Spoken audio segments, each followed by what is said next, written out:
नमस्कार साथियों, आज हम जानेंगे एचआरएमएस पर अपना एसीपी केस किस तरह से इनिशिएट करें और उसे किस तरह से फॉरवर्ड करें। इसके लिए आपको एचआरएमएस की साइट पर जाना होगा। सर्च कीजिए एचआरएमएस हरियाणा,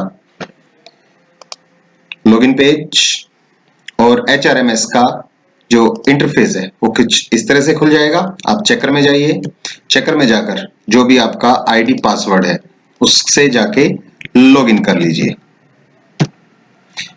लॉगिन करते ही आप HRMS human resource management system के होम पेज पे पहुंच जाएंगे। तो यहां हमें एसीपी इनिशिएट करनी है, उसे फॉरवर्ड करना है। तो उसके लिए कुछ चीजें हमें पहले से तैयार रखनी है। उसके लिए क्या करना होगा, हमें सबसे पहले हमें अपनी एसीआर या एपीआर एचआरएमएस पर सबसे पहले अपलोड करनी होगी। जिस समय हमारी एसीपी लगती है उससे पिछले 8 सालों की हमें अपनी एपीआर यहाँ पे अपलोड करनी है।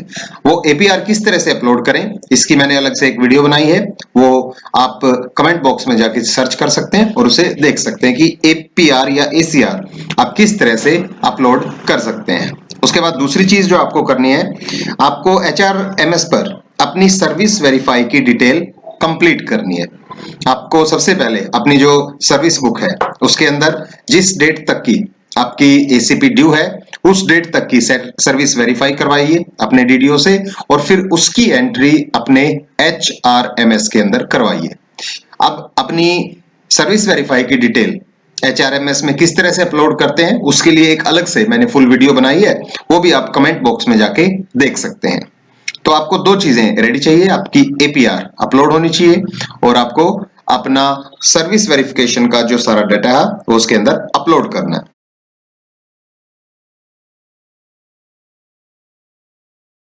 जैसे मान लीजिए आपकी जो एसीपी है वो जब भी पेंडिंग है, पूरा करंट सेशन कंप्लीट नहीं होता, तो आपको बीच में फुल एपीआर तो बनेगी नहीं। तो उसके लिए आप क्या कर सकते हैं, आप एक स्पेशल एसीपी का सिंपल पेज आता था जो पहले फॉर्मेट का आगे पीछे प्रिंट होता था, वो सिंपल एसीपी का पेज ले सकते हैं और अपने डीडीओ से बीओडीओ से साइन करवा के एक स्पेशल एसीआर बनवा सकते हैं। और वो फुल एसीआर को यहाँ एचआरएमएस पर अपलोड करने की जरूरत नहीं है, वो जब आप केस बना के मैनुअली आगे बीओडी ऑफिस में देंगे उसके साथ भेजी जा सकती है। तो वो अपलोड करने की जरूरत नहीं यदि आपकी पेंडिंग है तो दो चीजें आपकी रेडी होंगी, आपकी सर्विस वेरिफिकेशन की डिटेल और आपकी एपीआर की डिटेल एचआरएमएस पर कंप्लीट होगी।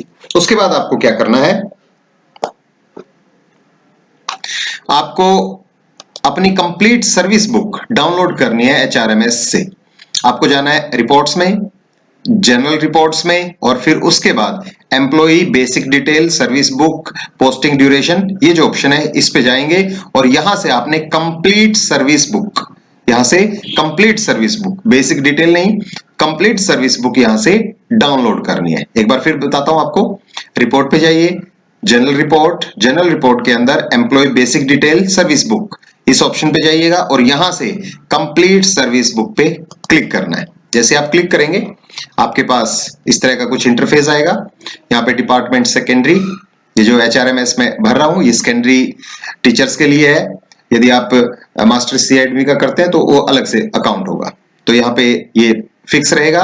उसके बाद आप एम्प्लॉय, जिस एम्प्लॉय की आपने एसीपी लगानी है उनका नाम यहाँ पे फिर फिट कर सकते हैं, या फिर आप डेजिग्नेशन यहाँ पे सिलेक्ट कीजिए। आपके डीडीओ के जिस आईडी पासवर्ड से आपने लॉगिन किया है उस स्कूल के जितने भी मेंबर्स हैं, स्टाफ मेंबर्स, उन्हीं की डिटेल आ जाएगी। तो हमने मान लीजिए यहाँ पे इनकी एसीपी लगानी है, तो यहाँ पे क्लिक करते ही या नेम लिखते ही आपकी इस तरह से रिपोर्ट आ जाएगी। आपको यहाँ पे ब्लू जो अक्षर है यहाँ पे जाना है, इस पे क्लिक कीजिए तो यहाँ पे एक अलग से हाइपरलिंक खुल जाएगा। यहाँ पे हम डाउनलोड कर रहे हैं कर्मचारी की कंप्लीट सर्विस बुक। तो चेक करें तो यहाँ पे ये सर्विस बुक करके आया हुआ है और यहाँ पे हमारे पास कंप्लीट सर्विस बुक, यानी कि एचआरएमएस में जितना भी डाटा हमने अपलोड किया हुआ है उस कर्मचारी का, वो सारा का सारा यहाँ पे आ जाएगा। ये तकरीबन 11 पेज हैं, एक इसके अंदर ब्लैंक है, तो आप 10 पेज लगा के चलिए।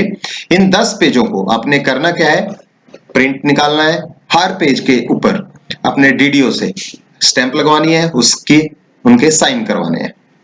फिर बता रहा हूं, ये आपने कंप्लीट सर्विस बुक डाउनलोड करनी है, इस पे डीडीओ से स्टैंप और साइन करवाने हैं, फिर इन सभी पेजेस की एक कॉमन पीडीएफ बनानी है। इन सभी पेजेस की एक कॉमन पीडीएफ बनानी है और उस पीडीएफ का साइज 1 MB से कम होना चाहिए।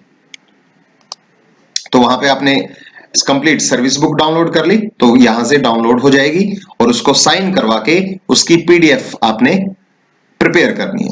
जैसे वो पीडीएफ आपकी प्रिपेयर हो जाए, उसके बाद आपने ऑर्डर जनरेशन में जाना है, एसीपी में जाना है, एसीपी इनिशिएट में जाना है।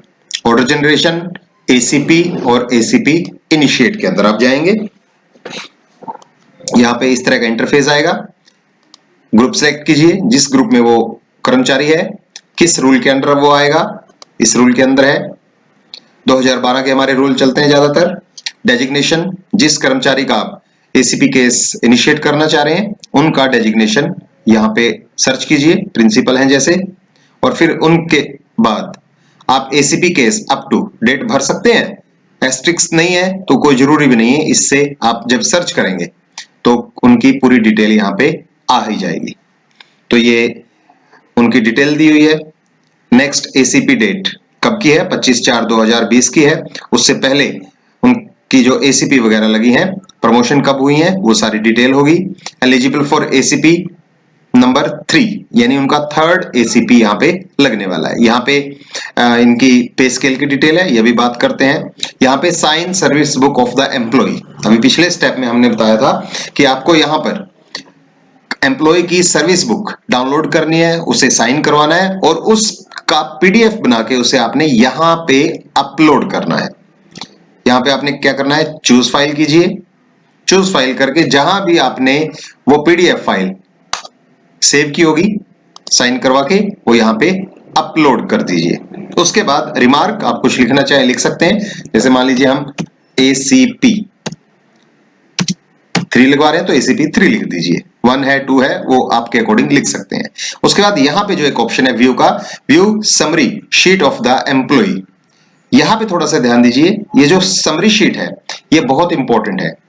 हमें फाइनल जो केस बनेगा, एसीपी का जो केस बन जाएगा, उसमें एक तो हमें यहां से जो समरी शीट मिलेगी एम्प्लॉय की वो, और एक अगले स्टेप पे एक पेज निकलेगा वो 2 पेज हमें आगे मैनुअली भेजने हैं।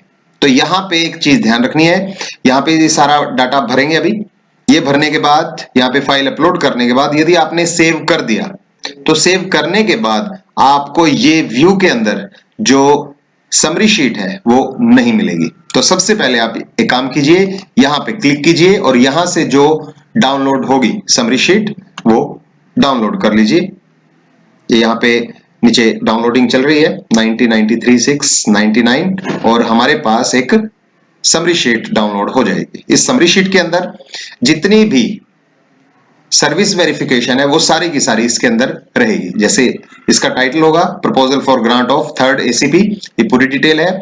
जो हमने डाउनलोड किया है वो बेसिकली है सर्विस हिस्ट्री या समरी शीट भी कह सकते हैं इसको, सर्विस वेरिफिकेशन की। इसके अंदर एम्प्लॉय की डिटेल दी हुई है, उनकी 1st एसीपी कब लगी थी, उनकी प्रमोशन वगैरह कब हुई थी, और उसके बाद उनकी सारी की सारी सर्विस वेरिफिकेशन।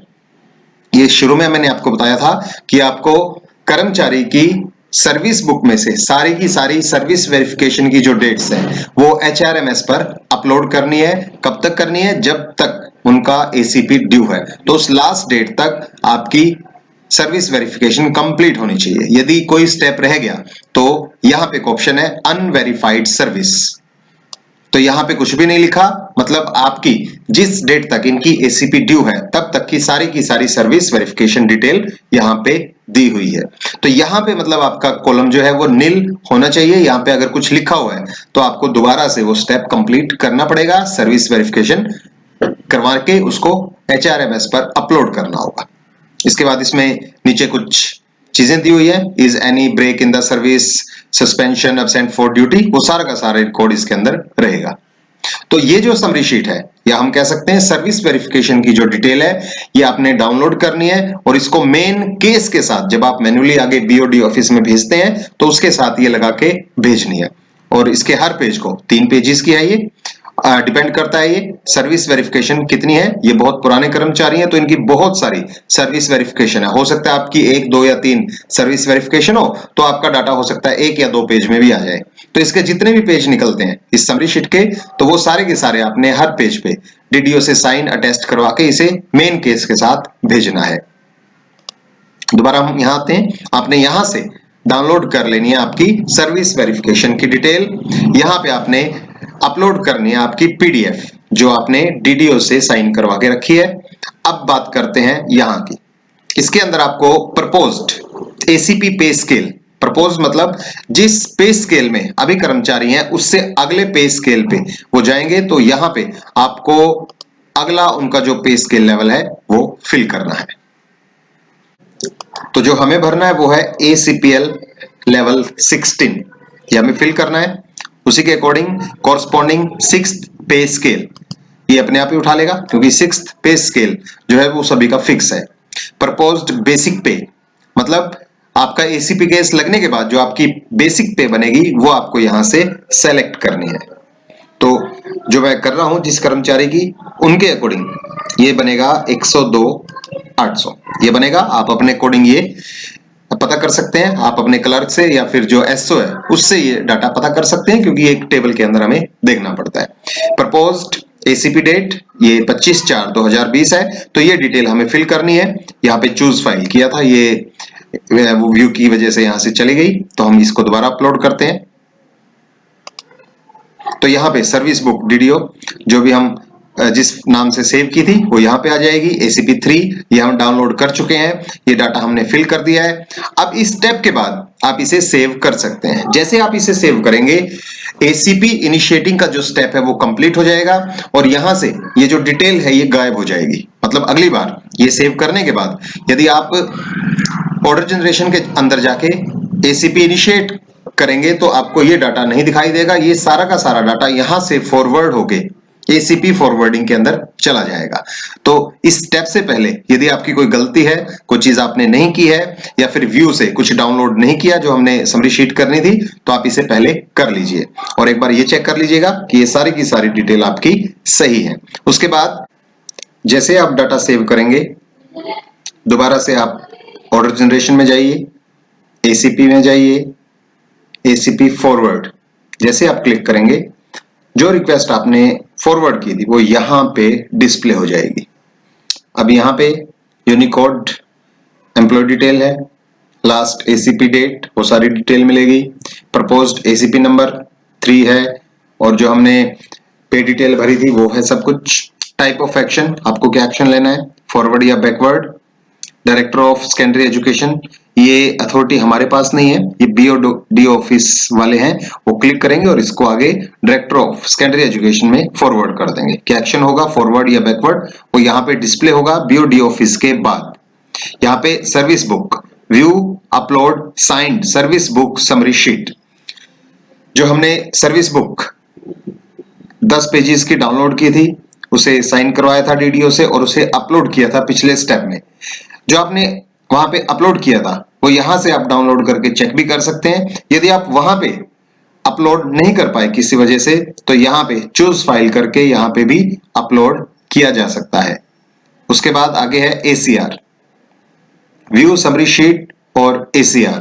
यहां पे आप जब क्लिक करेंगे तो आपने जो HRMS पे अपनी ACRs की डिटेल भरी है वो सारी की सारी डिटेल यहां पे आ जाएगी। आपके पिछले 8 साल की कम से कम ये डिटेल चाहिए, तो पिछले 8 साल की डिटेल यहां पे आ जाएगी। यदि कोई ACR भरी नहीं गई तो यहाँ पे वो रिमार्क में पेंडिंग दिखाएगा, तो उसकी आपको स्पेशल ACR बना के भेजनी पड़ेगी। तो यहाँ पे सारे के सारे ACR फिल है।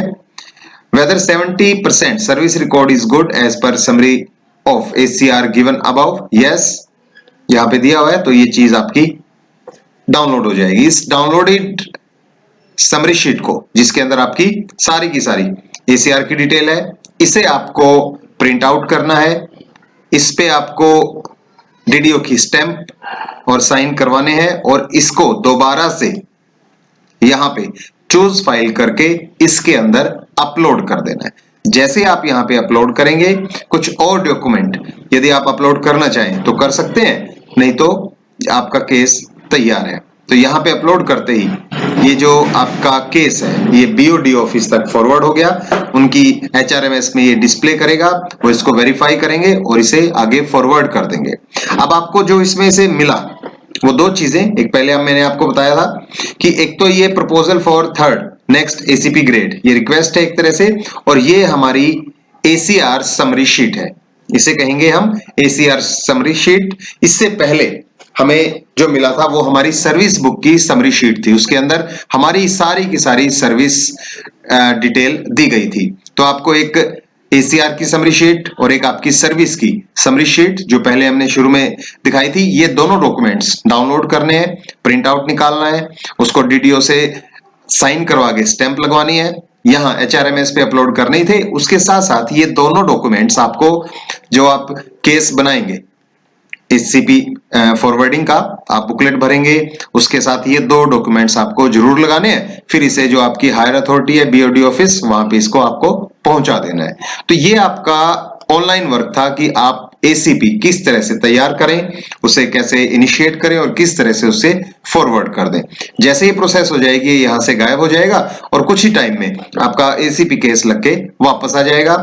उसमें एक लेटर होगा कि आपका ACP लग चुका है, उसके बाद उसके बेस पे जो वो आपकी पे फिक्स करेगा और आपका एरियर वगैरह बन के पे फिक्स हो जाएगी। फिर उस इंक्रीज्ड पे की, इंप्रूव पे की जो डिटेल है वो आपको HRMS पे अपलोड करनी होगी। वो किस तरह से करेंगे वो इससे अगली वीडियो में मैं आपके लिए बना दूंगा। यदि इससे रिलेटेड आपका कोई भी सवाल है, किसी भी स्टेप से रिलेटेड, वो आप हमसे पूछ सकते हैं। इससे पहले मैं HRMS से रिलेटेड इसमें क्या कुछ है, कहां कहां पे हम क्या कर सकते हैं, एक जनरल वीडियो बना चुका हूं।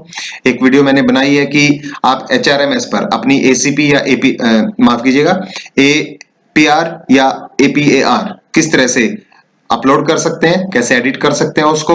और एक वीडियो मैंने बनाई थी कि आप HRMS पर अपनी सर्विस बुक की जो सर्विस वेरिफिकेशन डिटेल है वो किस तरह से अपलोड कर सकते हैं। और आज की वीडियो थी हम केस कैसे भेज सकते हैं। किसी भी सवाल के लिए आप नीचे कमेंट बॉक्स में लिख सकते हैं, जहां तक हो सका मैं उसका जवाब दूंगा। धन्यवाद।